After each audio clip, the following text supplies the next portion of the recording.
G'day everyone, it's Michael Partis from Assure Global Plus. We're your specialist recovery and resolution experts.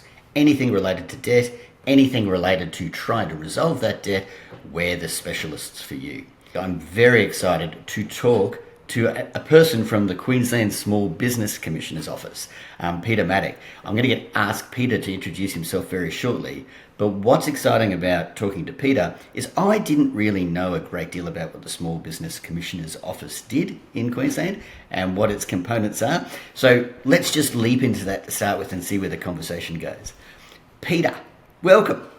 Thanks, Michael. Yeah, thanks for having me. And you're not alone in being one of those people who doesn't know much about the Queensland Small Business Commissioner's office. I'll let you know what we're about if you like. Please. Yeah, so I run the assistance team at the Commissioner's office, and it's one of two teams. We have an advocacy team which focuses on reducing red tape for Queenslanders and enhancing the operating environment by making submissions and things like that. And we run a program, a small business friendly councils program. But my team does the fun stuff, which is the dispute resolution side of things.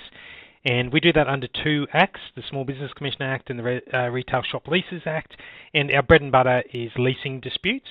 But we have been refocused on to all sorts of disputes, and that brings us to things like debt disputes, unpaid invoice disputes. That's an area which is growing for us. It's about a third of our work.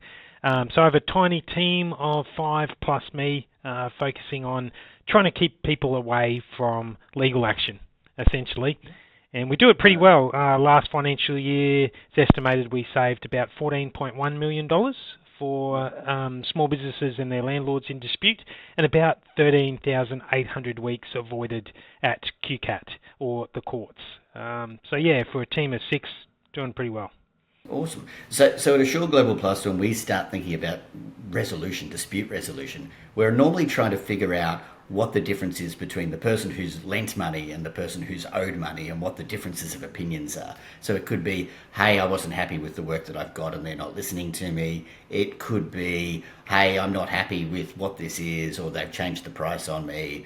What does that look like? And it can be a lot of handbags at 10 paces. So people just getting cranky with each other, personality clashes, that sort of stuff. What does dispute resolution mean for you guys? Yeah, we look at it this way.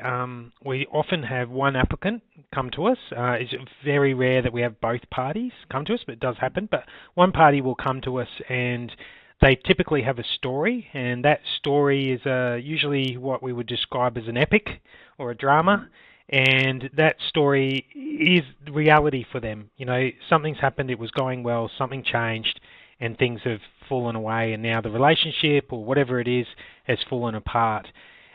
We see dispute resolution as helping that person understand that we have heard their story and it's important, but we're here to help them change that mindset from storytelling to problem solving. Yeah. And dispute resolution really happens when people change that mindset into, okay, and now I feel heard, I've got a problem, how am I going to fix it? What can you do to help me, guide me through that process? 100%. That's a big part of what we have to do. Is normally we ask everyone for as much information as they can give us from one side. We try and figure out what that version of the story is, which is what you're doing. Then we're approaching the other side and trying to get the same information from them and go, rightio, let's understand that. Because the last thing we need is lawyers writing letters to each other, isn't it? So what can we do to stop that from happening? So what type of matters does the Small Business Commissioner's office specifically concentrate in? So we're legislated to deal with leasing matters, both for retail shop leases and non-retail, so commercial leases. So things like a gym or a warehouse or an office, or shops that are in a shopping centre or sell retail goods at retail. There's slightly two different acts, but essentially the same service for them. They make up probably about 2/3 of our work, and then the other third of our work comes to us with all sorts of other disputes. It might be with another business, it might be a customer to a business, sometimes it's government, business to government, a whole range of things, but they're about a third of the work that we do. But really, we do that work because there's some pathways that we can put them on. When one of them is a small business, there's a stack of supports that we can connect them with, ranging from pro bono legal help if they can't afford it themselves, to tax help, to financial counselling, mentoring, things like that that are available through the Queensland Government. So we'll direct them to those support services while we take them on that journey to resolution, or we'll point them in the right direction. Sometimes if it is business to customer, there's other pathways within government, or there's other providers out there, as you well know, that offer services that aren't available through a government service, or more efficient, quicker, cheaper, will take less time if it's a really urgent matter. So we point them in the right direction. Cool. So you were talking about leases, and I know you and I have had a chat off camera about this before, and this is the bit that really intrigues me, because leases can be really complicated. What are the things that you typically see? So if I'm the client coming to you, or the applicant as you called it, if I'm the applicant coming to you, what am I actually worried about? What are the things you mostly see? Yeah, so at the moment, number one is maintenance issues with the property, and that's probably not unexpected, having just been through a cyclone for the first time in the greater southeast area. For a long time. So leaky roofs, air conditioners that don't work, mould, things like that. That's number one. Number two is typically outgoings. So they're the utility costs, the costs on top of rent that are recovered by the landlord. And you're right in saying that leases are complex. There is not a standard lease in Queensland. There's retail shop leases that you can purchase or download, or you can have your lawyer prepare them. But fairly much every single lease that we see is different. And quite often it comes down to one thing in a lease, which is ambiguity. If there's ambiguity in any kind of contract, then the law firms have a field day, because that's fodder for them. But it's not great fun for either party when there isn't clarity about what for instance is meant by capital works. What's the responsibility of a landlord versus what's the responsibility of a tenant? And when that's not defined clearly in a lease, or 3 times this financial year we've had mediations held where there was no written lease, it was verbal leases, for instance. So and dozens of other instances where we didn't get to mediation, we resolved them before mediation. But that makes it difficult when there's no clarity. Well, and it's hard, isn't it? Because if I go in and I'm selling stuff at a food store, for instance, then I've got to have all of those things maintained, and the upkeep needs to be there. And so there's always going to be that haggle, isn't there, about what constitutes something that they need to do from a structural perspective, and what the tenant needs to do from those pieces. And when your margins are that skinny to start with, it makes it hard to make all those ends meet. So you can't afford somebody to go and look over those things. You just want to get on with running the business, and it just makes life complicated, isn't it? Especially when you have to deal with other departments. Like you're running a cafe, what the food and safety inspectors come through, and all those sorts of things on the way through. So we've got that part of it, the maintenance and the general wear and tear on the building. What about the outgoings at the end? Because everyone talks about a make good provision, but does anyone really understand? Do people get confused by what a make good provision is? Yes, absolutely, they get confused. So make good is that term generally meaning that you have to return it to some condition that's described in the lease. There's even a concept of make good in the Property Law Act, which would take over in the absence of any sort of written lease. And make good is actually number 3 for us in terms of disputes. And make good often comes down to very complex issues. The tenant has enhanced, in their words, the environment or the premises. They've added things. Why would they want to take that away and diminish that value and basically waste, that investment that they've had? Also, often we find that the tenants are at the end of that lease, they're moving into somewhere else. So they have shifted focus somewhat, and they're wanting to, get on and get this done and dusted and move on. Whereas the landlord, the vast majority, I'd say 99% of the landlords that we deal with have one property, maybe 2 or 3.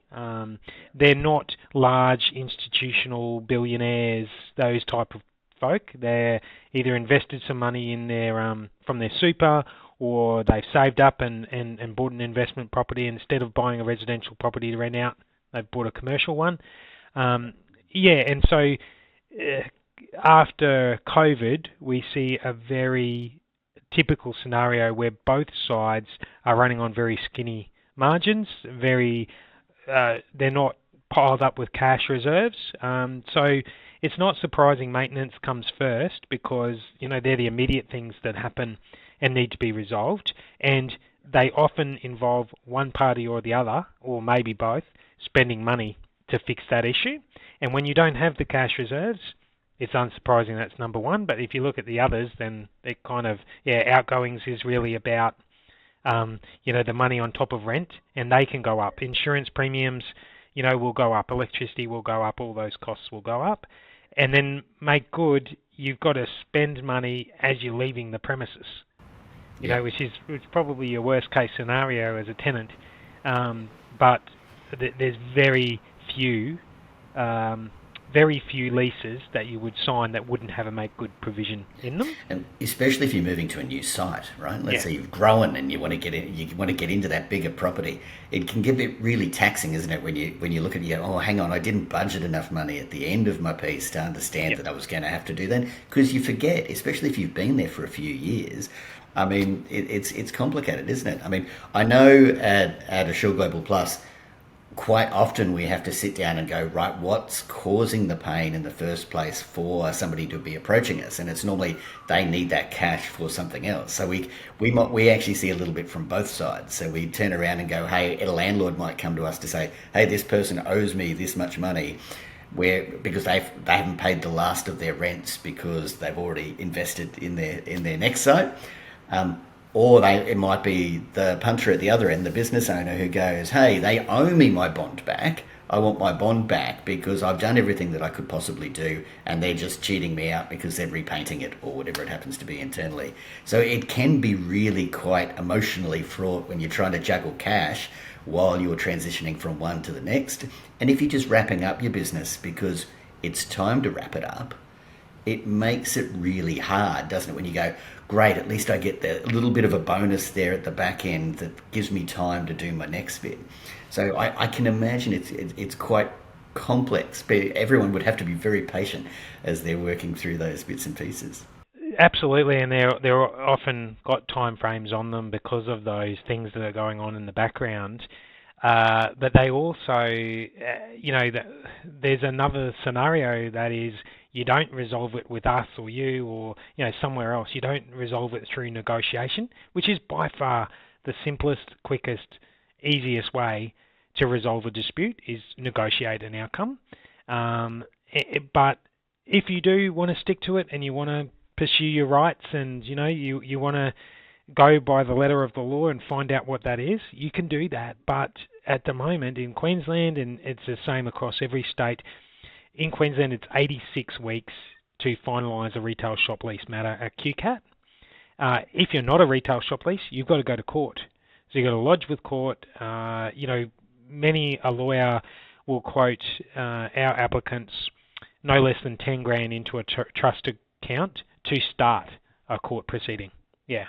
And so the costs, not only in money but time as the alternative, are quite frightening. But there's also court decisions, QCAT decisions, they're published. Everybody gets to see them if they want to look at them. So there's privacy considerations as well. We talk a lot about what are the things that are important to people in dispute, and work out, is it that time, is it the cost, is it their rights, is it an interest in getting it resolved, is it privacy, all those kind of things. Could be reputation. And just the emotional stress that goes on. So instead of getting it done in a short period of time and getting that out of the way, dragging it out is just going to just increase the sense of stress and weariness you get out of going through that process. And you're right, because I hadn't really thought about it that way, even though we talked about with normal debts, is if it goes to a QCAT and it is a published decision, then everyone else who is doing due diligence about you as a potential client will be aware and therefore potentially more conservative about how they deal with you next time. Absolutely. I remember one of the really interesting conversations I had with a mentor from the Mentoring for Growth program. It's been around for 20 years in Queensland, and when I explained to him what I did, he explained that he had been in a business dispute with another business. It was over quality of work and things like that. It was 18 months, and he had just come out of the end of that, and he said that if he could go and talk to himself 18 months ago, he would have said to him, take a deal, like do a deal, because emotionally this is too taxing. You are going to lose a lot more than what you think you are. Yeah. So do a deal, put it behind you, get it done and dusted, put it to rest, and move on. That was And cost what of he was living looking for. pressures and everything else that's going on at the moment. The last thing you need is something lingering, isn't it?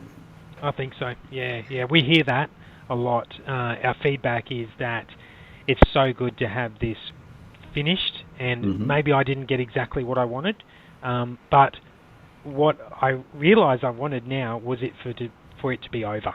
Yeah. And that's happened. Now I realise that benefit, and I never knew it was there. Yeah, and we see that all the time too. When we get to a point where people go, no, we want to press hard, we want to go legal on, and we go, really, do you really want to go through that?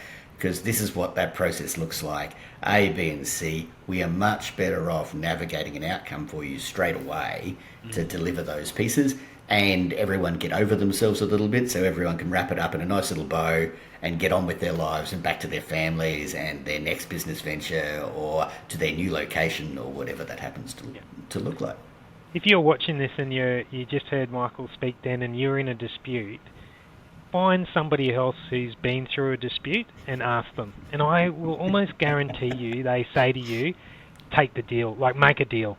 Honestly, you'll see the sweat beat up on them just thinking about it, right? 100%. Yeah. We see it so often.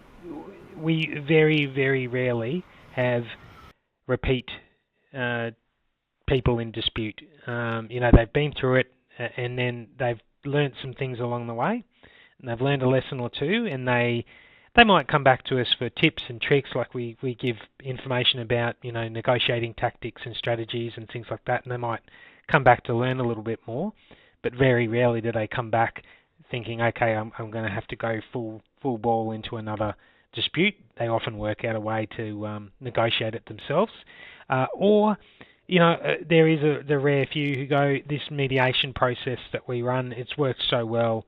Yeah, I've got these 3 other things that are going on.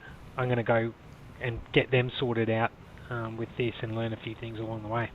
Awesome. Now, I know you can't speak to this directly, but do the other states' small business commissioners work similarly to you guys? Yeah, so I run a community of practice for all of the people who do my role in every state, and also the national body, which is called the Australian Small Business and Family Enterprise Ombudsman. And so we all have slightly different jurisdictions. I've only got 2 acts that I work under. South Australia has several codes, a couple of acts. New South Wales, similar. Almost all of them, I think all of them do retail shop leases as commissioners. Some do debt disputes, some don't do disputes. I know the Australian Small Business Family Enterprise Ombudsman does a lot of business-to-business dispute work. They also administer the franchising code of conduct, and they provide dispute resolution under that code. So they'll always go to, we call them ASPEFIO, Australian Small Business Family Enterprise Ombudsman. They'll always go as a franchise dispute there first. So very similarly, different sizes. We've been around for 5 years only. Western Australia has been around 30 plus years. They've had a commissioner. It's now called a Small Business Development Corporation, but it's essentially the same. And their scope of works is different, and therefore the size of the teams is different. But essentially, when you boil it all down, they're moving somebody from telling a story of what's happened to them, moving them to problem solving that story. And small businesses are remarkable at problem solving. They have to be reminded of that sometimes. Yeah. But they're really, really good at it. And there's a saying, I can't quote who it's from, but it says that the most dangerous negotiation that you're in is the one you don't realise you're in. Yeah. So recognising that actually you're negotiating here, yes, they've come back and said no, okay, that's their next move in the negotiation. If you take it as no, it's it, done, dusted, and then move on to legal, you're probably doing yourself an injustice, and you can go back. You know, we've found it's usually between 2 to 5 times that things will go back, and some parties, at every time they go back, they'll say that's it, no more, that's my final offer. Then you'll go back and they'll come back with something else and say that's it, no more, that's my final offer. That's the way negotiation works typically.